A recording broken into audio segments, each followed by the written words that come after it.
আজি হৈছে লক্ষী পূজা আৰু মই আহিছিলোঁ কালি ৱাইফৰ ঘৰলৈ। ৰাস্তাৰ মাজত কি মস্ত মস্ত পানী চক 7-8 জেগামানৰ এনেকৈ পাইছোঁ, একদম ফুল পানী হৈ আছে ৰাস্তাৰ ওপৰত।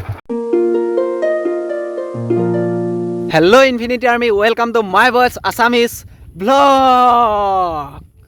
আজি হৈছে লক্ষী পূজা আৰু মই আহিছিলোঁ কালি ৱাইফৰ ঘৰলৈ।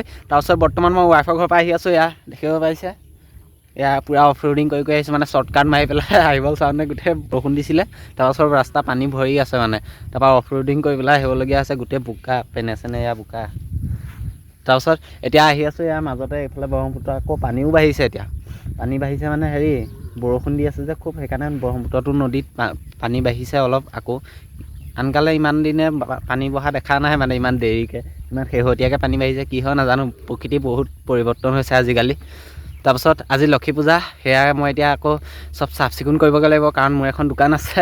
সেই দোকানখনৰ বস্তুখিনি চব চাফ চিকুণ, জেগাবোৰ চাফ চিকুণ কৰি পেলাই আকৌ প্ৰসাদত দিবৰ কাৰণে কি কি দিব পাৰোঁ, আকৌ বন্তি চন্তি এইবোৰ চব আনিব লাগিব। চব ভিডিঅ'টো শেষলৈকে চাই থাকক কি কি কৰোঁ। তাৰপাছত আপোনালোককো লক্ষী পূজাৰ শুভেচ্ছা যাচিলোঁ। ৰাস্তা চাওক, গোটেই বোকাই বোকা। এইফালে আৰু বেয়া আছিলে, তাত ভিডিঅ' কৰিব নোৱাৰি কাৰণে এনেকৈ এইখনত কৰিছোঁ আৰু। সেইখন অকণমান ভালেই, বেয়া ৰাস্তাখনত কেনেকৈ ভিডিঅ' কৰিম এটা হাতে মোবাইল ধৰি। চব ৰাস্তা তো গাইছ, ফাইনেলি পাই গ'লোহি ভাল ৰাস্তা, পকা ৰাস্তা। এতিয়া পটাপট যাব পাৰিম, ইমান টেনশ্যন নাই আৰু। বোকাখিনিত আহিবলৈ বহুত কষ্ট হয় দেই, আৰু এইখনো বনাব চাগে অকণমানহে, বেছি দূৰ নহয় বাৰু বোকা। তলৰ এইপিনে বহুত শ্বৰ্টকাট হয়, এইপিনে ভাল ৰাস্তা আছে, মেইন ৰাস্তাদি নাই যোৱা। এইপিনে মানে বহুত দূৰ হয়, এইপিনে শ্বৰ্টকাট হয়, সেইকাৰণে এইপিনে আহিছোঁ। ৰাস্তাৰ মাজত কি মস্ত মস্ত পানী চক 7-8 জেগামানৰ এনেকৈ পাইছোঁ, একদম ফুল পানী হৈ আছে ৰাস্তাৰ ওপৰত। তো ফাইনেলি গাইছ, মই পাই গ'লোঁ সেই সত্ৰ। তাৰপিছত এতিয়া পটাপট গাটো ধুই লওঁ, একবাৰ লক্ষী পূজাটো। তাৰপিছত সেইকাৰণে গাটো পটাপট ধুই লওঁ, ধুই পেলাই কাৰণ নতুনকৈ আকৌ এইবোৰ কাপোৰ চেঞ্জ কৰি পেলাই নতুন কাপোৰ পিন্ধি তাৰপিছত যাম দোকানলৈ। দোকানত গৈ ঠাই ঠিক কৰিমগৈ ক'ত কি কেনেকৈ হয়। তো পটককৈ গাটো ধুই লওঁ। তো ফাইনেলি গাইছ, ধুই হৈ গ'ল গা।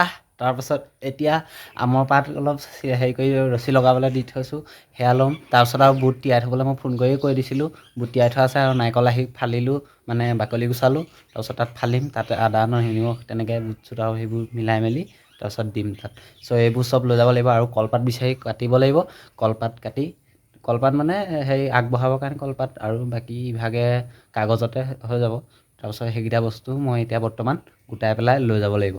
চ' সেইকেইটা বস্তু মই গোটাই লওঁ, তাৰপিছত যাম। তো গাইছ, মই আহি আছোঁ এতিয়া দোকানলৈ বুলি, চব বস্তু বেগত ভৰালোঁ। এয়া আহি আছোঁ গাইছ, আহি পাই গ'লোঁ সেই দোকান। আৰু এয়া বেগকেইটা ছাইডত থৈ লওঁ পটাপট। বস্তু কি কি বস্তু আনিছোঁ দেখুৱাম বাৰু।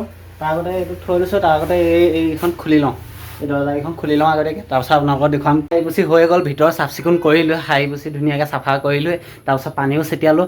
তো গাইছ, এতিয়া টাইম হৈ গ'ল এইটো আনবক্স কৰাৰ। আহক ইয়াত কি কি আছে চাই লওঁ পটাপট, আহক। তো এইটো ইয়ালৈ আনি লওঁ, এইটো। তাৰপিছত এইটো হৈছে আমাৰ মেইন বস্তুটো, মানে ইয়াত কি আছে বাৰু। আপোনালোকে ভাবিছে গাখীৰ খুৱাব নেকি আজি, হয় লক্ষী পূজা বুলি। গাখীৰ নহয় ইয়াত, এয়া আছে চাই লওক। গাখীৰ নহয়, এইটো গাখীৰ নহয়। তাৰপিছত আৰু কিবাকিবি ধেৰ আছে। ফটা বেগটো, এইটোকে পালোঁ, এইটোকে লৈ আহিলোঁ পটককৈ। তাৰপিছত ইয়াত আছে কলপাত, এই কলপাত ইয়াৰ ওপৰত থৈ দিওঁ। তাৰপিছত এইটো আছে নাৰিকল, এইটো ইয়াৰ লগত কাটিব লাগিব এতিয়া ধুনীয়াকৈ। তাৰপৰা এইটো আছে আদা, আৰু এইটো চৰিয়াটো মানে ইয়াত মিক্স কৰিবৰ কাৰণে লৈ আহিছোঁ। এইটো ইয়াৰ ওপৰত থওঁ। আৰু কি আছে, অঁ এইটো এটা বস্তু, এইটো হৈছে আমপাত। আৰু তাত সূতা নাপালে হেনো, তাৰপিছত সেইটো কাৰণে আম পাতকে লৈ আহিলোঁ। তাৰপৰা এতিয়া সূতাত চিলাব লাগিব, চব ধুনীয়াকৈ চিলাই পেলাই মালা বনাব লাগিব। এতিয়া সেইটো কাম আছে পূৰা আগতীয়াকৈ, সেইটো কৰি ল'ম। তাৰপাছত আৰু কি আছে ওলা ভাই।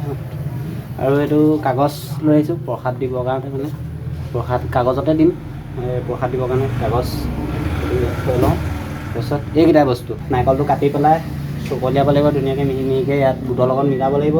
তাৰপিছত আকৌ আদা কাটিব লাগিব, আদা দিব লাগিব। তাৰপিছত নিমখ সানি তাৰপিছত ধুনীয়াকৈ সজাব লাগিব। তো মোৰ প্ৰথম কাম হ'ল এতিয়া এইডাল মালাডাল ধুনীয়াকৈ বনাই লওঁ। তাৰপিছত ইয়াত ধুনীয়াকৈ আঁৰি লওঁ, মানে সজাই লওঁ মা লক্ষ্মীক প্ৰথমতে। তাৰপিছত বাকীবোৰ কাম লাহে ধীৰে হৈ থাকিব, চব কৰি থাকিম। কিন্তু আগতীয়াকৈ এইটো কৰি লওঁ। এইটো এনেকৈ দি পেলাই এনেকুৱা কৰি দিব লাগে। এইটো ইয়াত ভৰাই দিয়া, হৈ গ'ল, সেইটো হৈ গ'ল এটা পাত। তো গাইছ এইটো এটা হৈ গ'ল, আৰু বাকী নেক্সট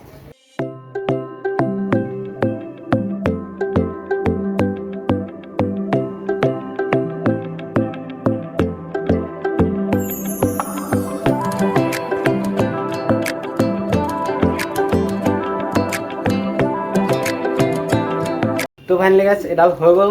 মা লক্ষ্মীক আমি বেলেগকেনো কি দিম, মা লক্ষ্মীয়ে নিজে চব অলংকাৰৰ মানে অধিকাৰী। চ' আমি এইডাল দিলেও মা লক্ষ্মী সন্তুষ্ট হ'ব। চ' এইডাল বান্ধি দিওঁ ধুনীয়াকৈ।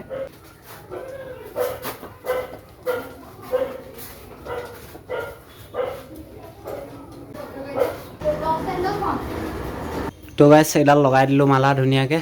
আৰু এতিয়া নাৰিকল আৰু আদাখিনি কুটি লওঁ।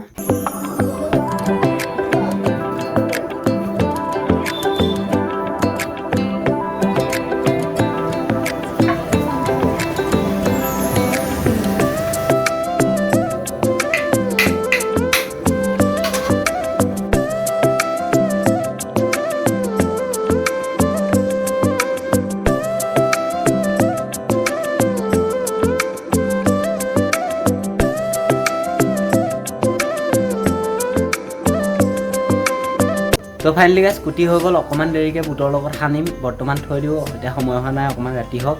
এতিয়া অকণমান মানে গধূলা সময়তহে পাতেতো, তাৰপিছত সেইটো কাৰণে অকণমান গধূলালৈকে ৰৈ থাকোঁ।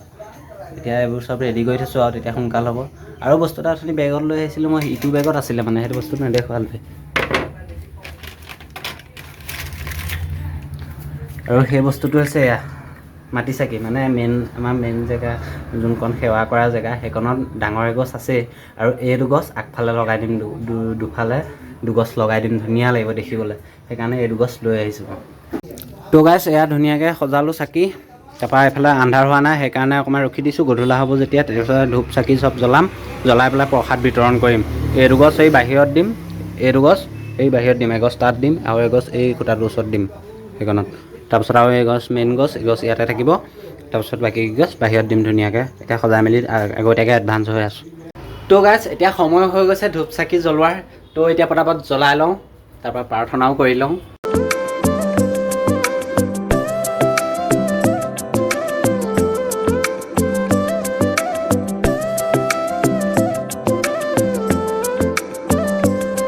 আৰু চাকি এগছ সেইফালে জ্বলালোঁ সেয়া, আৰু এগছ এইফালে জ্বলালোঁ এয়া, আৰু মেইন গছ এই গছ ইয়াত আছে। তো গাইছ এয়া মা লক্ষ্মীলৈ বুলি আগবঢ়ালোঁ। আৰু এতিয়া সেইসকল আহিব, আমাৰ ওচৰৰ দোকানীসকল। তাৰপিছত সেইসকল অহাৰ পিছত তেওঁলোককো বিলাম। এয়া মা লক্ষ্মীলৈ আগবঢ়াই ল'লোঁ ধূপ চাকি জ্বলাই লৈ। মাৰ ওচৰত মই এটাই প্ৰাৰ্থনা কৰিলোঁ, লক্ষ্মী মা হৈছে ধনৰ অধিপতি। সেইকাৰণে লক্ষ্মী মাৰ ওচৰত এটাই প্ৰাৰ্থনা কৰিলোঁ যে মোৰ ছাবস্ক্ৰাইবাৰ আৰু মোৰ বন্ধু সকলোৰে যাতে ধনৰ অভাৱ পূৰ্ণ কৰে মানে, সকলো সমান হ'লেও ধনী হওক যাতে আগতকৈ। চ' সেইটোৱে প্ৰাৰ্থনা কৰিলোঁ মা লক্ষ্মীৰ আগত। ফাইনেলি গাইছ হৈ গ'ল প্ৰসাদ বিলাই, আৰু মোকো দিলেহি কেইখনমান দোকানৰ পৰা এয়া, আৰু সেয়াই এইকেইখন দিলেহি। তাৰপৰা মোৰ ভাগো বিলাই হৈ গ'ল, আৰু মানুহ নাই আৰু বিলাবলগীয়া, যাক দিবলগীয়া মানুহ নাই মানে। আৰু এইখনত চবকে দিলোঁ, এইখনৰ ওচৰে পাঁজৰে যিমানবোৰ আছিলে চবকে দিলোঁ, হৈ গ'ল। তো গাইছ আজিৰ ভিডিঅ'টোত ইমানেই। যদি ভিডিঅ'টো ভাল পালে তেনেহ'লে লাইক কৰি দিব, আৰু যদি মোৰ এই চেনেলটো নতুন আছে তেনেহ'লে মোৰ এই চেনেল ছাবস্ক্ৰাইব কৰি দিবলৈ একেবাৰে নাপাহৰিব। আকৌ এনেকৈ মোৰ ভিডিঅ' চাই থাকিবৰ কাৰণে। আকৌ লগ পাম অন্য এটা ভিডিঅ'ত, তেতিয়ালৈকে বাই।